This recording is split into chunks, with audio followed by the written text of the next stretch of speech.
Coba jujur sebentar.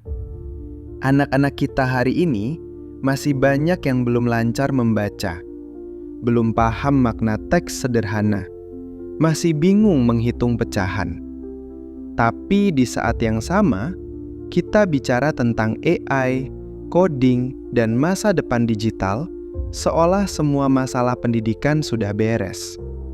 Pertanyaannya sederhana tapi menusuk. Kalau membaca saja masih terseok-seok, untuk apa bicara algoritma? Video ini bukan untuk menghina teknologi, bukan juga untuk menolak kemajuan. Justru sebaliknya, video ini ingin mengingatkan, kemajuan itu ada urutannya, dan bangsa yang besar adalah bangsa yang paham urutan. Beberapa waktu terakhir, kita sering mendengar gagasan Wakil Presiden terpilih, Gibran Rakabuming Raka, tentang pentingnya AI dan coding dalam pendidikan Indonesia.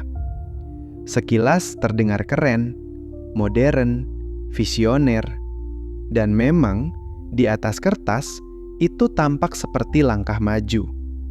Tapi di dunia nyata, pendidikan tidak hidup di atas kertas. Ia hidup di ruang kelas yang bocor atapnya, di guru yang gajinya pas-pasan, di murid yang lapar dan datang ke sekolah tanpa buku. Disinilah masalahnya. Kita sering salah membaca level. Ada riset pendidikan yang mengkaji lebih dari 20 negara, dan hasilnya hampir seragam. Negara-negara yang pendidikannya maju tidak meloncat, tapi menanjak satu demi satu. Tahap pertama selalu sama.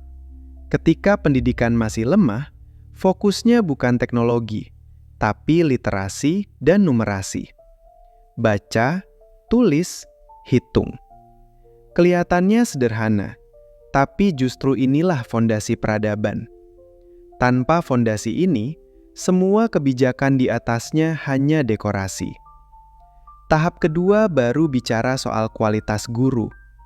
Bukan sekedar jumlah, tapi kompetensi. Bagaimana guru mengajar, bagaimana mereka memahami murid, bagaimana mereka dihargai sebagai manusia, bukan sekedar pekerja administratif. Tahap ketiga, ketika sistem sudah stabil, barulah negara-negara maju mendorong kolaborasi antar guru, standarisasi kualitas, dan budaya belajar yang sehat. Dan baru di tahap keempat, ketika semuanya kuat, teknologi canggih seperti AI masuk dengan efektif. Masalahnya, Indonesia masih tertahan di tahap pertama. Bukan asumsi, ini data. Skor PISA menunjukkan bahwa mayoritas siswa Indonesia masih berada di level literasi paling dasar. Artinya, banyak yang bisa membaca teks, tapi tidak memahami isinya. Bisa menghitung, tapi tidak bisa bernalar. Lalu kita bertanya, AI mau dipakai untuk apa? Disinilah kritik paling tajam muncul. Ketika kebijakan AI dipaksakan di kondisi seperti ini, yang terjadi bukan kemajuan, tapi ilusi kemajuan.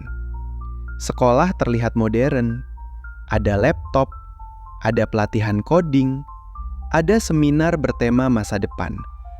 Tapi di dalam kelas, murid tetap bingung, guru tetap kewalahan, dan kualitas tetap kosong.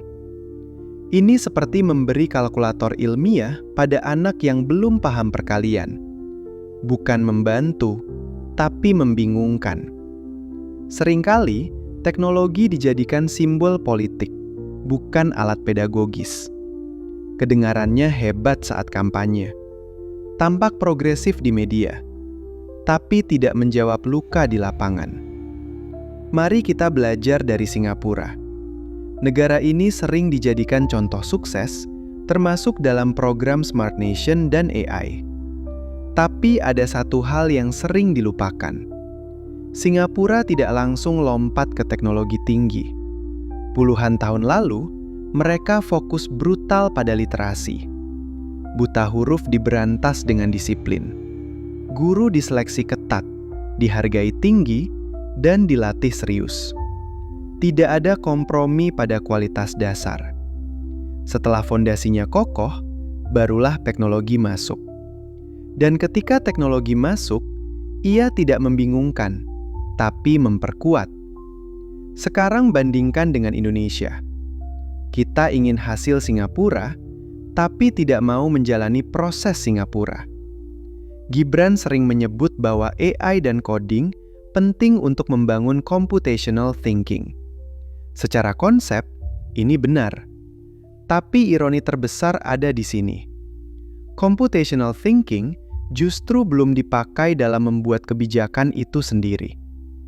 Computational thinking mengajarkan satu hal utama: memahami masalah, memetakan kondisi, menentukan prioritas, lalu menyusun solusi bertahap. Kalau prinsip ini benar-benar dipakai, seharusnya pertanyaannya bukan bagaimana memasukkan AI ke sekolah, tapi kenapa literasi kita masih rendah? Kenapa guru honorer masih hidup di bawah UMR? Kenapa satu guru harus mengajar puluhan murid tanpa dukungan memadai? Tanpa menjawab itu, AI hanya jadi kosmetik. Masalah pendidikan Indonesia bukan kekurangan ide, bukan kekurangan jargon, tapi kelebihan keinginan untuk terlihat hebat tanpa sabar membangun dari bawah. Teknologi itu alat, bukan penyelamat. Dan alat secanggih apapun, kalau dipakai di tangan yang belum siap, hasilnya nihil. Video ini bukan ajakan untuk menolak AI, bukan untuk memusuhi generasi digital. Justru ini ajakan untuk waras. Mari kita berhenti terpesona pada istilah keren dan mulai jujur melihat kondisi nyata. Kalau kita benar-benar peduli pendidikan, maka prioritasnya jelas. Perbaiki literasi, sejahterakan guru, perbaiki rasio murid dan pengajar, bangun budaya belajar yang manusiawi. Sebelum video ini kamu tutup, aku mau ngajak kamu berhenti sebentar, tarik napas, dan jujur pada diri sendiri. Kita ini sering marah pada hasil, tapi jarang berani menyentuh akar. Kita kecewa pada pendidikan, tapi masih mudah terpukau oleh jargon. Padahal pendidikan bukan lomba siapa paling modern, tapi soal siapa paling sabar membangun. Kalau hari ini kamu orang tua, tanyakan pada dirimu, apakah anak-anak kita sudah benar-benar paham membaca atau sekedar bisa melafalkan huruf tanpa mengerti maknanya? Kalau kamu guru, tanyakan dengan jujur, apakah sistem sudah mendukungmu untuk mengajar dengan tenang? Atau kamu dipaksa mengejar administrasi, target, dan program yang tidak membumi? Dan kalau kamu pembuat kebijakan, atau siapapun yang punya suara, ingat satu hal penting. Masa depan bangsa tidak lahir dari pidato, tapi dari ruang kelas yang sehat. Kita tidak sedang kekurangan teknologi. Kita kekurangan keberanian untuk mengakui bahwa fondasi kita masih rapuh. Dan bangsa yang dewasa adalah bangsa yang berani berkata, belum saatnya. Kita harus benahi dari bawah dulu. AI itu alat, coding itu alat. Mereka bukan musuh, tapi juga bukan dewa penyelamat. Kalau alat itu dipaksakan sebelum waktunya, yang terjadi bukan lompatan, tapi kebingungan massal. Sekolah terlihat maju, tapi anak-anak tertinggal diam-diam. Karena itu, video ini bukan sekedar kritik, ini ajakan. Ajakan untuk tidak mudah silau. Ajakan untuk berpikir runtut. Ajakan untuk menuntut kebijakan yang masuk akal.